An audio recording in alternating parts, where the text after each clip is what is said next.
Similarly to my previous video about Mad Max, in this video I will analyze Hades combining two frameworks. The overall structure is provided by Game Design Workshop, a play-centric approach to creating innovative games by Tracy Fullerton. When I speak about the dynamic elements of gameplay, I further make use of the ideas and terms from Game Mechanics, Advanced Game Design by Ernest Adams and Joris Doormans.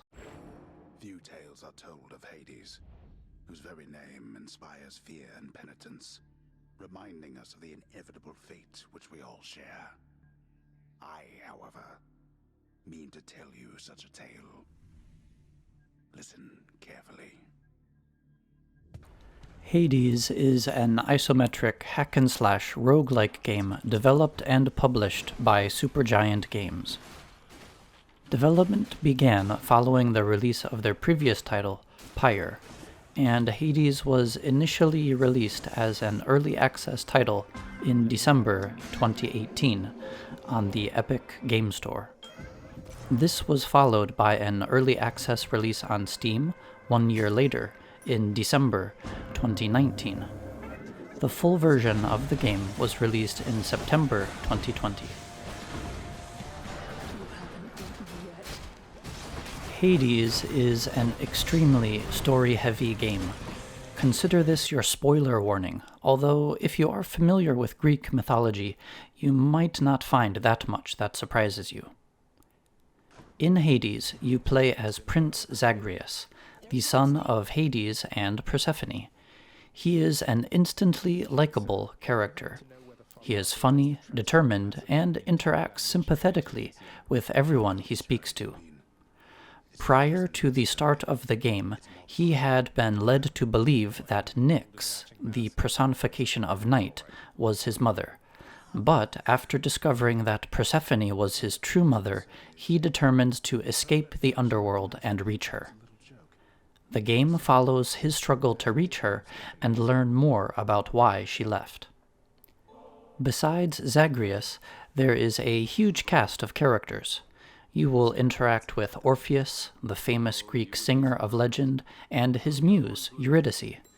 Your trainer in combat was the famed Achilles himself, and you will also meet his friend or lover, Patroclus. Sisyphus will give you aid during your journey, and you will battle against the Furies, Alecto, Tisiphone, and Megara, the Hydra, Theseus and the Minotaur Asterius, and finally against your own father, Hades. Most of the gods need no introduction, so I shall just mention them here. Zeus, Ares, Athena, Aphrodite, Poseidon, Demeter, Hermes, Dionysus, and Artemis. Upon learning of Zagreus' desire to escape, they will all grant you boons during your journey, and you will also receive assistance from Chaos, different companions, and by finding Daedalus' tools. Of course, you will further a relationship with your father, Hades, and you can pet your dog, Cerberus. The maid of House Hades is Medusa, and you can have friendly competitions with Thanatos, the god of death. As you try to escape, you will undoubtedly die many times, respawning back in the House of Hades. Once you respawn, you may further any relationships or storylines that you have started with different characters. Once you have interacted with them, they will be locked until you try to escape again. Eventually, you will defeat your father, escape the underworld, and meet your true mother, only to discover that you cannot stay on the surface for very long, thus forcing you to battle your way out of the underworld again and again in order to reach her and learn more. You learn the backstory of your mother and father. Persephone wanted to get the F out of Olympus, and Zeus arranged for her to escape with Hades. The other gods, however, have no idea that this has taken place, believing her simply to have vanished. Demeter Persephone's mother, and thus your grandmother, is in mourning for her missing daughter, causing the surface to be covered in perpetual winter. Your continued visits will eventually convince Persephone to return to the underworld, allowing the player to trigger the true end of the game. You will continue to develop your relationship with your father, mother, and the Olympic gods, and you will finally invite all of them to a big soiree revealing that Persephone had eloped with Hades and given birth to Zagreus. As an explanation for why Zagreus would continue to battle his way to the surface when his mother is back home, the developers have created a great excuse. His escape attempts are basically now penetration tests, and Hades gives you the official task of finding weaknesses in the underworld's defenses. After all, nobody is supposed to be able to escape. In any case, at the party, Hades and Persephone explain that they kept her presence in the underworld a secret from Olympus for fear of reprisal from the Olympic gods. Through your determined efforts, you become something of a hero for finally reuniting these two estranged families, that of the underworld and that of Olympus. The game can continue to be played after this point, since the underworld will always need tip-top security. Besides the main story outlined above, you can complete several side quests, although reuniting estranged friends or family members remains the main theme. For example, you can reunite Orpheus and Eurydice, Achilles and Patroclus, and Nyx and Chaos. You can also complete favors for many of the Olympic and chthonic gods, which is always some task related to the aspect of the god. For Aphrodite, you must complete the romance option for the 3 romanceable characters in the game, while for Poseidon you must catch 18 fish and speak to him after catching a fish in that escape attempt. Prince, that vintage ambrosia bottle that you... I thought you'd like it, sir, and so I'm pleased to offer you another. Almost a shame we seldom get such a... What? You mean that you've never touched the stuff yourself? As is probably clear from the above, you can only play as Prince Zagreus. Yeah, I hope so too. You know, Prince said, you really have a look about you that you know exactly where you're going as of late. Similarly to Supergiant's other titles, Zagreus's movement is restricted to a single plane, essentially controlling the same as an isometric hack-and-slash game. You start with a single weapon, the sword, named Stygius, but as you play the game you'll unlock a spear, a bow, a shield, cestus, and a gun. According to the developers, these are like classes in an RPG. They broadly define how you will play a particular escape attempt. The sword has several broad slash attacks, a thrust, and an AoE ground stomp, while the spear has thrusts, a chargeable sweep attack, and a throw. Each weapon has a regular attack and a special attack, and no matter what weapon you have, you can cast out a bloodstone to strike an enemy. There is also a dash for dodging. Depending on the weapon, you may be able to do a dash attack and/or a dash special. Some weapons also have charged attacks or charged specials, triggered by holding down the attack or special button, respectively. Combat in Hades is extremely fast-paced, and in the later rooms you will have to deal with larger numbers of enemies than in the earlier rooms. The enemies also come in larger or more numerous waves. The different weapons allow you to use different play strategies. For example, the spear is useful for keeping enemies at a slight distance, as the thrusting attack and the thrown special allow you to deal damage from further away. Although the spear does have a charged sweeping attack, this is less useful for crowd control due to the time it takes to charge it up. The bow breaks the attack pattern of most of the weapons. Its attack is strong, but extremely slow to charge, having no regular quick attack. Its special is to fire a number of arrows in a spread pattern in front of the player, allowing for extremely effective crowd control. As one last example, the shield has a somewhat slow attack, but charging it allows the player to block attacks in front of them and deal damage through a shield bash upon release. As you progress through an escape attempt, you have a number of opportunities to create strongly synergistic builds. Although the particular boons and items you receive are randomly generated, by choosing appropriate ones you can create some spectacular builds. For example, once, while using the Cestus, I arrived at Hades with Aphrodite's Aid, Lightning Strike, Thunder Flourish, Divine Dash, Crystal Beam, Concentrated Knuckle, Stubborn Roots, and a host of other boons. The Cestus starts out as one of the faster attacking weapons, but it has quite short range, and adding Chain Lightning to the attacks and a Thunderbolt to the special increases the range at which you can deal damage to foes. Concentrated Knuckle allows you to increase your base attack damage by +5 for each consecutive hit on an enemy, which is especially useful for enemies with a lot of health, like the bosses. Stubborn Roots lets your health slowly regenerate if you don't have any more lives left, which again is useful on tough bosses or encounters.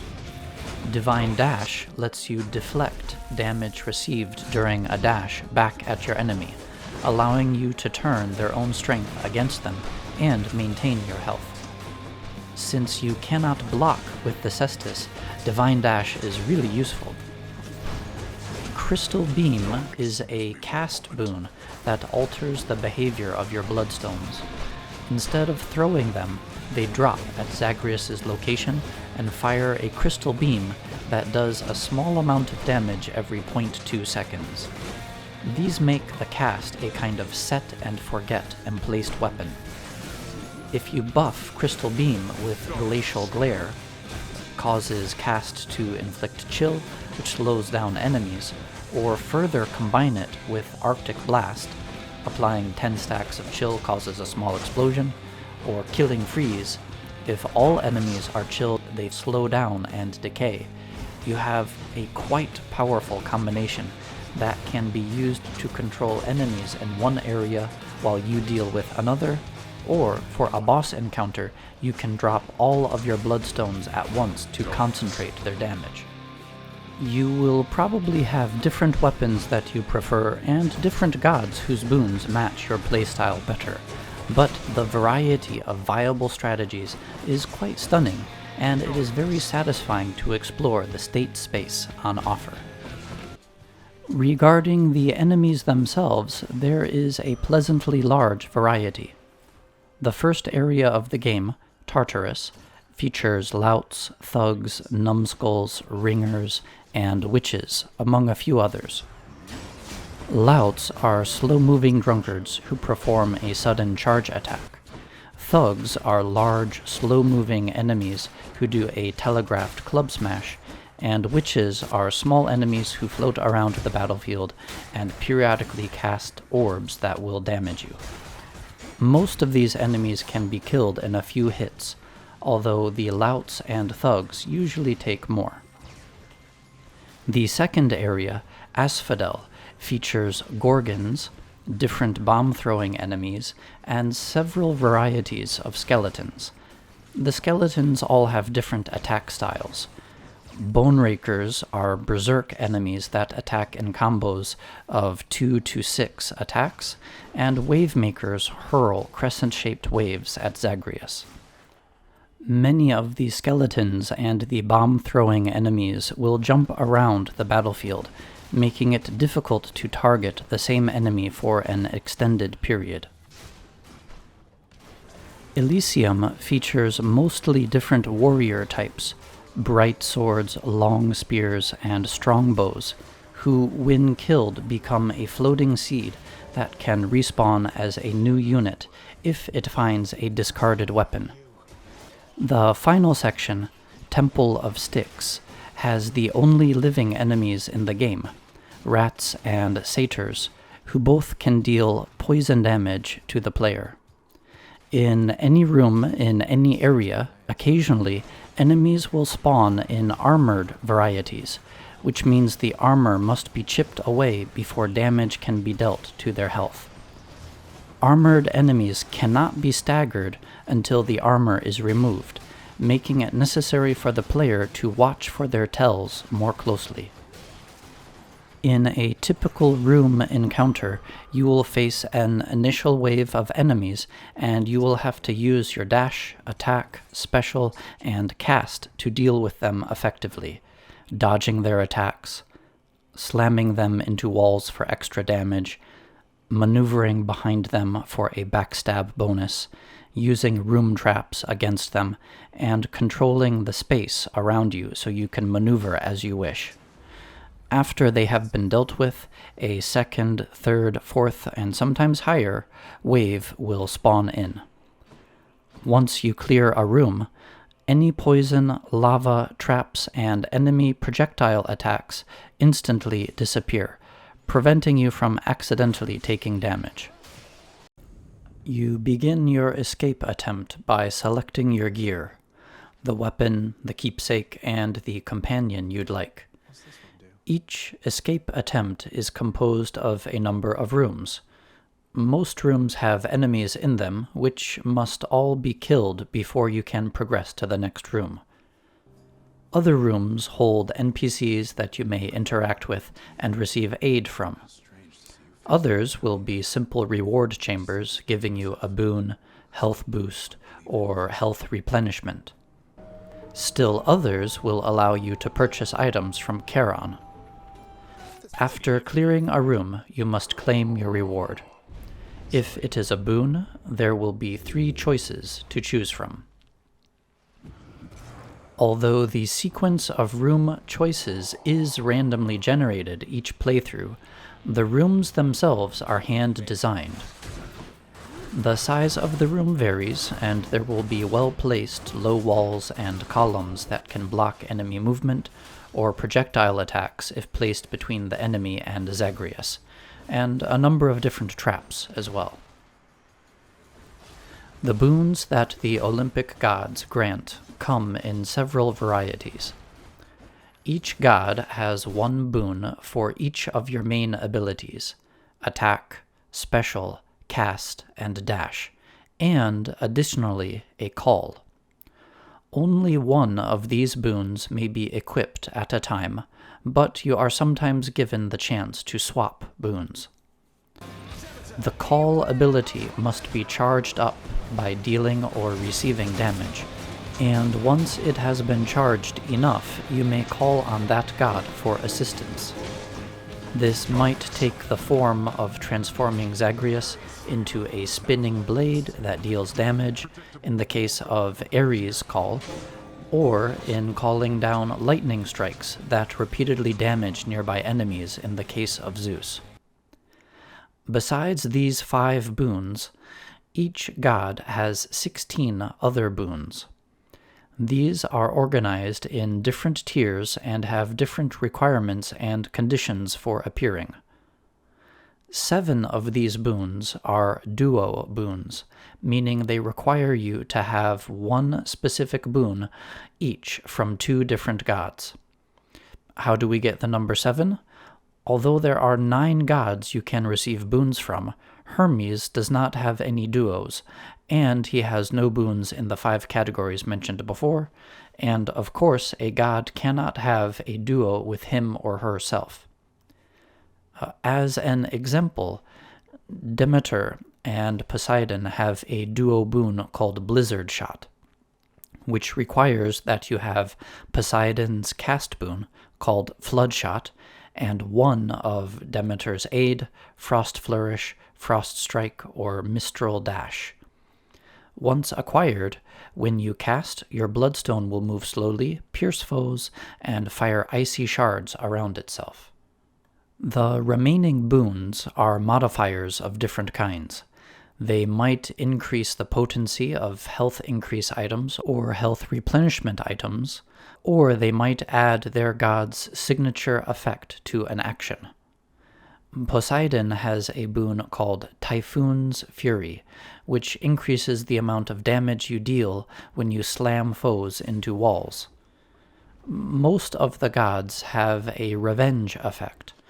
Ares is called Curse of Vengeance, which inflicts doom on surrounding foes after you take damage.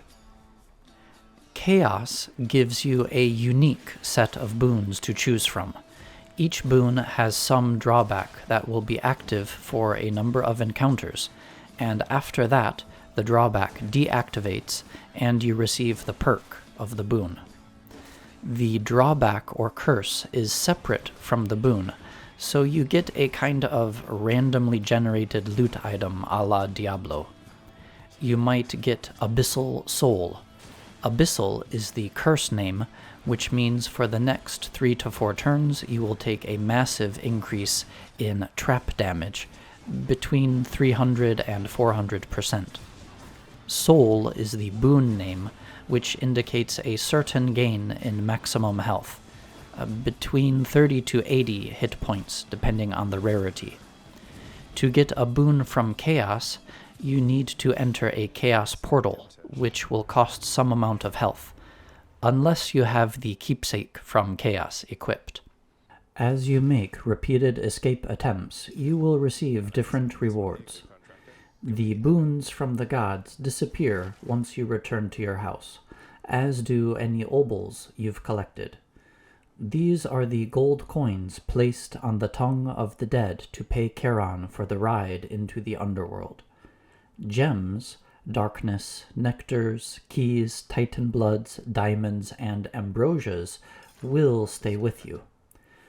Gems and diamonds will primarily be used for improving the house. For example, you can pay 45 gems to put down an Elysian rug in the lounge.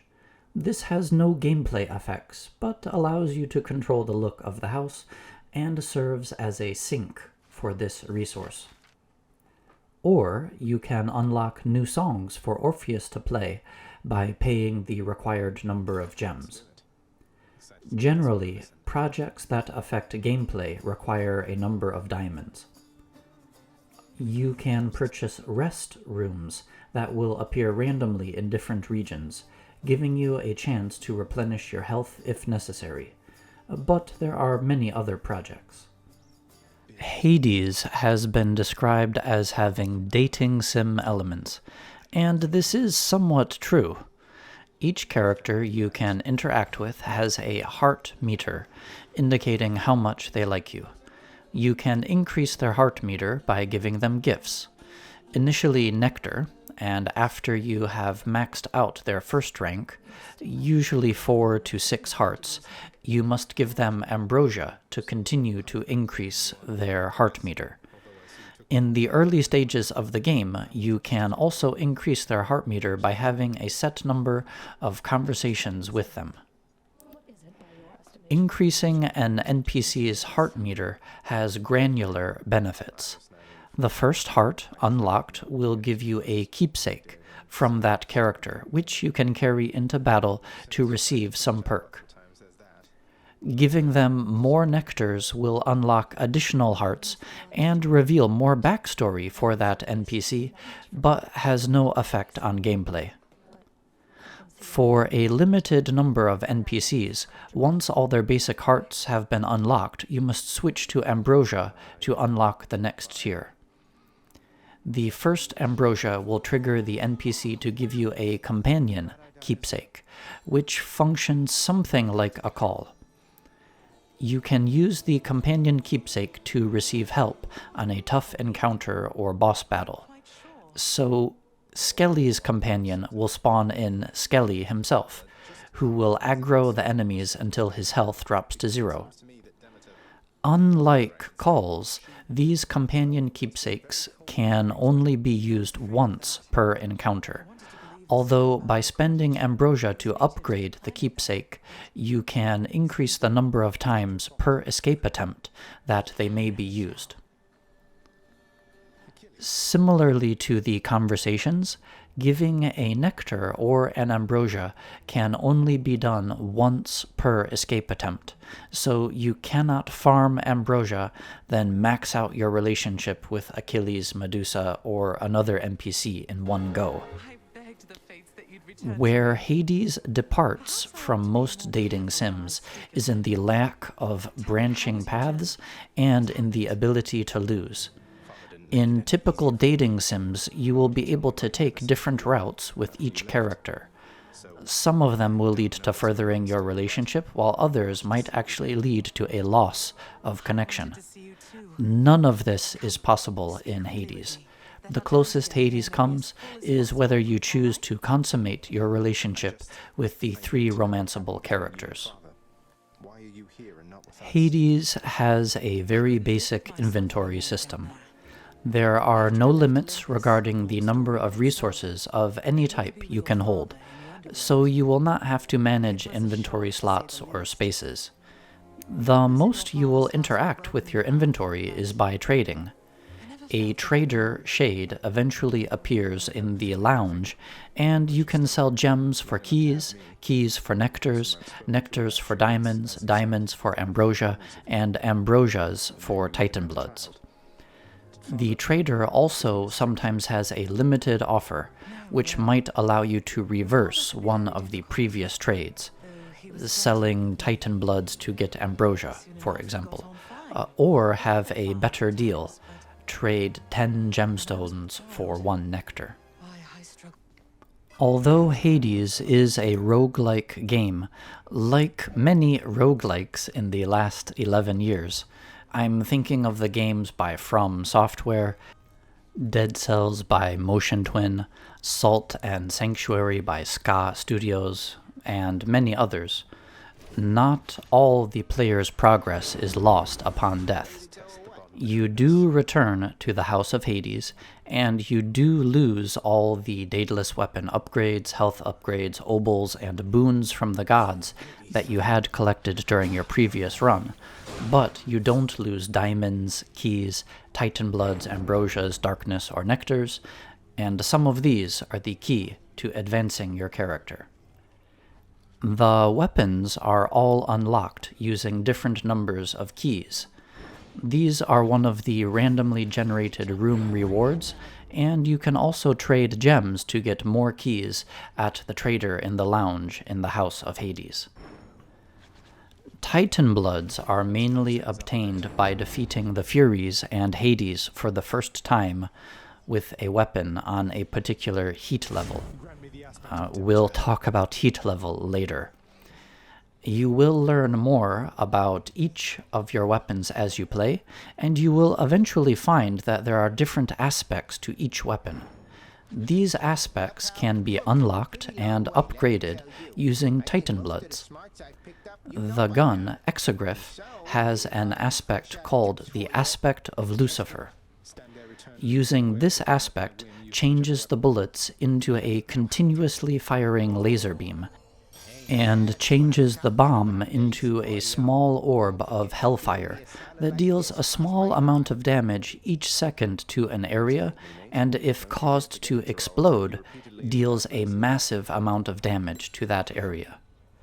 Each aspect of the weapons changes the default attack animations, timing, damage, and even behavior of the weapon. Another facet of leveling up involves keys and darkness.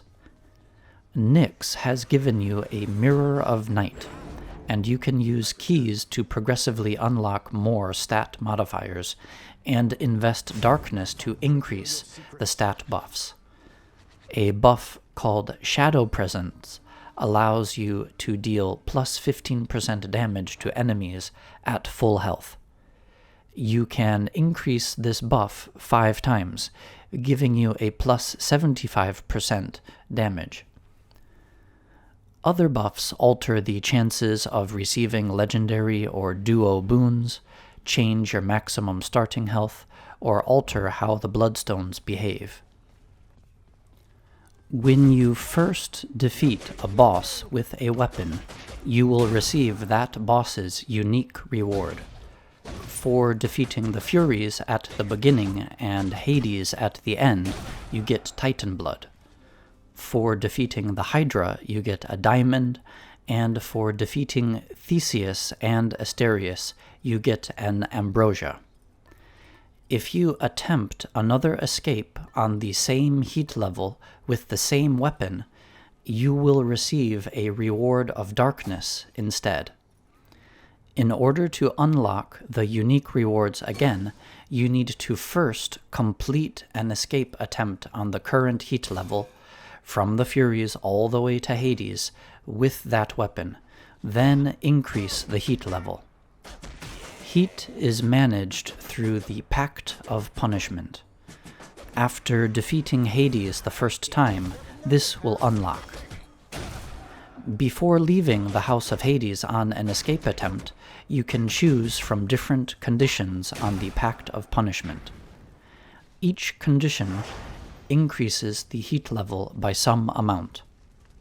The Hard Labor condition increases enemy damage by 20%, and increases the heat level by 1 for each rank of Hard Labor. It comes in 5 ranks, so you can increase the heat level to 5 just by increasing the rank of Hard Labor. Or you might choose Benefits Package, which gives armored foes 1 perk for each rank.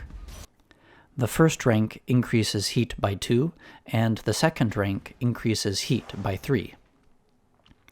There are 13 other conditions that you can choose from. One point to keep in mind is that you can only collect bounties on the lowest heat level, which you have not yet completed. So if you have completed heat level 2 with the bow, if you set your heat level to 4, you will only collect the reward for heat level 3. To belabor this point a little, this matters because you only get the unique reward on the first victory over the boss per weapon per heat level. If you want to get another ambrosia, for example, there are only 2 other ways to get it.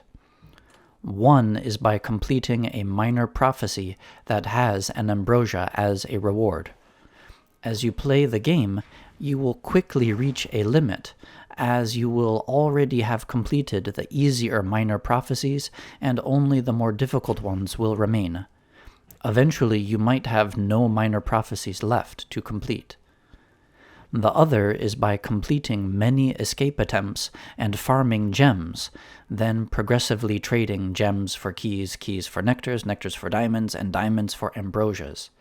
To get 1 ambrosia in this way requires 1,000 gems. Since you can exchange 1 ambrosia for 1 Titan Blood, 1 Titan Blood also costs 1,000 gems. So if you are not willing to increase the heat level, you need to get yourself ready for a lot of grinding to get the necessary gems to increase your relationship with an NPC or to get that next aspect of a weapon. There are a number of conflicts in Hades. In terms of story and gameplay, there is the conflict between Zagreus and his father, and by extension the minions that you face throughout your escape attempt. Your father does not wish you to escape, and the minions have been tasked with stopping you. There are also conflicts between Olympus and the underworld. There are conflicts between the Olympic gods themselves. The former have already been discussed in the story section. Regarding the latter, these appear when you enter a room with boons from 2 gods. You will have to choose one of them, and then you will have to clear the spawned-in enemies to receive the second reward. During the encounter, you will also face abilities from the god that you spurned. Waves that seek you out in the case of Poseidon, or an AoE that makes enemies inside it temporarily invincible in the case of Athena. There are conflicting choices facing you regarding the encounter rewards. Do you take the Centaur Heart, which increases your health, or do you take the Obols for a purchase at Charon's Well later on? The choice depends on your current boons and Daedalus upgrades, as well as how you like to play. In more detail, for the boon rewards, the choices will also depend on the above factors. You will have to choose whether to focus on increasing your critical chance, a deadly strike from Artemis, or firing a seeking arrow when you cast, attack, or special, support fire from Artemis, or gaining extra bloodstones, fully loaded, from Artemis. There are further conflicts regarding when you can use companion keepsakes. Thanatos, Achilles, Megara, and Deuce's companions may not be used against Hades, since they are essentially his employees. Later on, this restriction is lifted, though. Megara's companion may also not be used in the Fury boss battle. Regarding the boons from the gods, there are a large number of restrictions and limitations. To start with, as mentioned before, you can only equip one boon for each of your 5 abilities. There are further restrictions regarding weapon aspects and boons. Normally, your cast throws out a bloodstone, but if you have the aspect of Beowulf equipped for your shield, you load the bloodstone into your shield, and when you do your shield bash, the attack transforms into the Dragon Rush, and further gains any buffs that normally would be applied to your cast. Any cast boons that drastically alter the behavior of the cast cannot be combined with this aspect, such as Artemis's True Shot or Demeter's Crystal Beam. Hades deals with these boon aspect conflicts by simply preventing incompatible boons from spawning in, so you are never presented with a false choice. Hades deals with Daedalus weapon upgrades in the same manner. The Cruel Thrust upgrade for the sword cannot be combined with the aspect of Arthur, but you will never see that upgrade appear while you are using that aspect. Besides conflicts between aspects and Daedalus upgrades, there are conflicts between Daedalus upgrades. So the Fury Slash upgrade, which transforms your attacks into all slashes for the sword, cannot be combined with Cruel Thrust, which gives bonus damage to thrusts. There are a number of different boundary conditions in Hades. You can only use one weapon per escape attempt. After defeating each boss, you will enter a special room where you can replenish your health at a fountain, sell up to 3 boons to receive obols, change your keepsake, or buy items from Charon's Well using obols.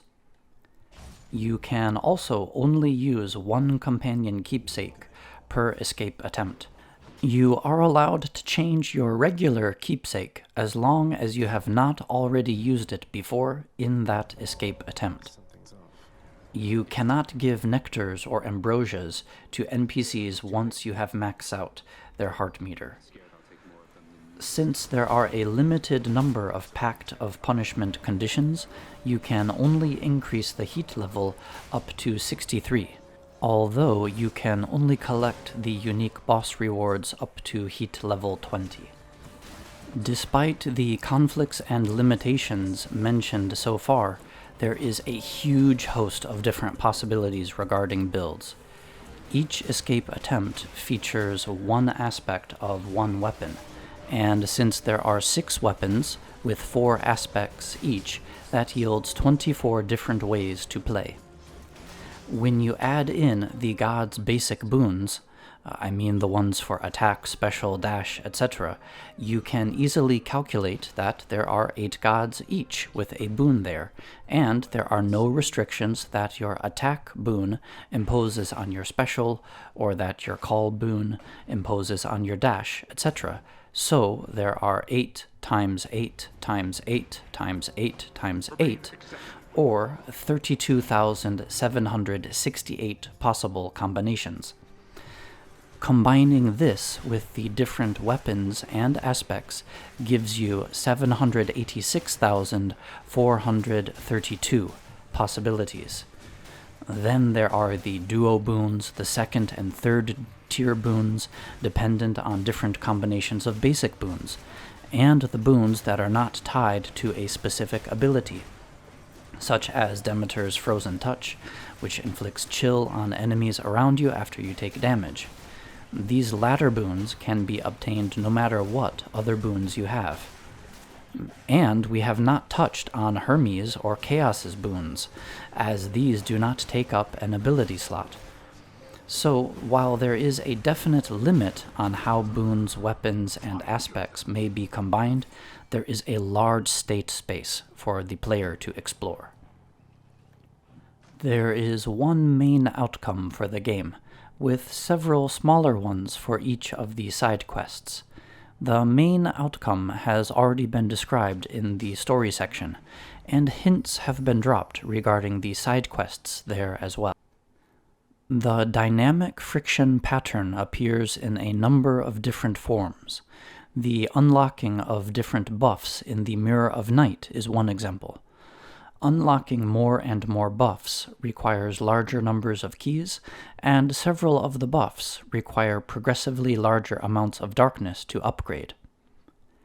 The dynamic friction pattern also works together with the static friction pattern in the Mirror of Night.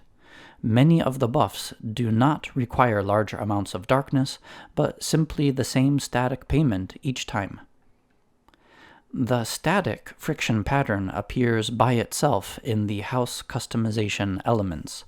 These cost a set amount of gems, and although they do allow you to customize the look of the house, serve mainly as drains for gems. The slow cycle makes several appearances in Hades. The medium-large slow cycle is making a particular escape attempt.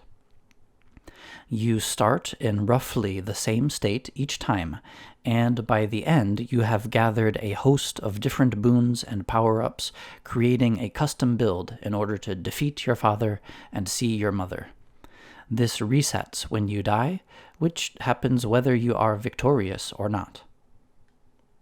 A smaller slow cycle appears in each area of the game, where you first face smaller groups of enemies before gradually climaxing with a boss battle.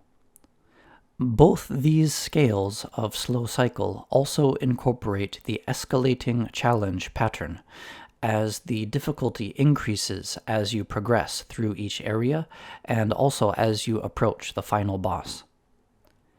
The largest instance of the slow cycle and escalating challenge pattern appears when you have unlocked the Pact of Punishment. As you push yourself to get more unique rewards, you will play through the game multiple times with different weapons and under different heat levels, gradually increasing the heat level as you master different strategies at the lower difficulty levels. The playstyle reinforcement pattern appears in numerous ways. This frequently appears with the worker placement pattern. One example of the playstyle reinforcement pattern is in the weapons and the Mirror of Night upgrades. Each buff has 2 variations, and you may choose the one which better matches how you like to play. Personally, I'm not great at avoiding damage, so I usually have the Thick Skin buff and the Death Defiance buff, which increase your health and the number of lives you have, respectively. Another instance is in the weapon and aspect choices. In the early stages of the game, you have only the sword, but once I unlocked the spear, it became one of my favorites. Now that I've put in much more time in the game, I often use the aspect of Zeus on the shield or the aspect of Talos on the cestus. I'm sure other players have other weapons and other aspects that they prefer. The reason I say this is worker placement is because in between escape attempts, you are allowed to switch weapons and companion keepsakes without consuming resources.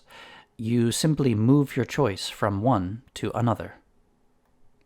The static engine is used throughout Hades, primarily as the reward generator. You are guaranteed to get some reward after completing an encounter, and you have some influence over what the reward is, since you can choose different rooms as you complete an escape attempt. The converter engine appears mostly in the trader, where you can trade gems for keys, keys for nexters. You remember how it goes. This is not an example of the trade pattern because of the limited options for purchases. The stopping mechanism also appears throughout Hades. In terms of combat gameplay, there is a limit on the number of times you may dodge in a row. This prevents the player from zipping around the rooms, basically immune to damage. The requirement to charge up your God gauge in order to use your call is another instance of the stopping mechanism. The calls are quite powerful abilities, and without the God gauge it would be quite easy to spam them and breeze through otherwise difficult encounters. Similarly, the restrictions on the uses of companion keepsakes function as stopping mechanisms. Sisyphus's companion, Shady, drops a rock on enemies that deals 1,000 points of damage in an area and also spawns in a care package of health, obols, and darkness.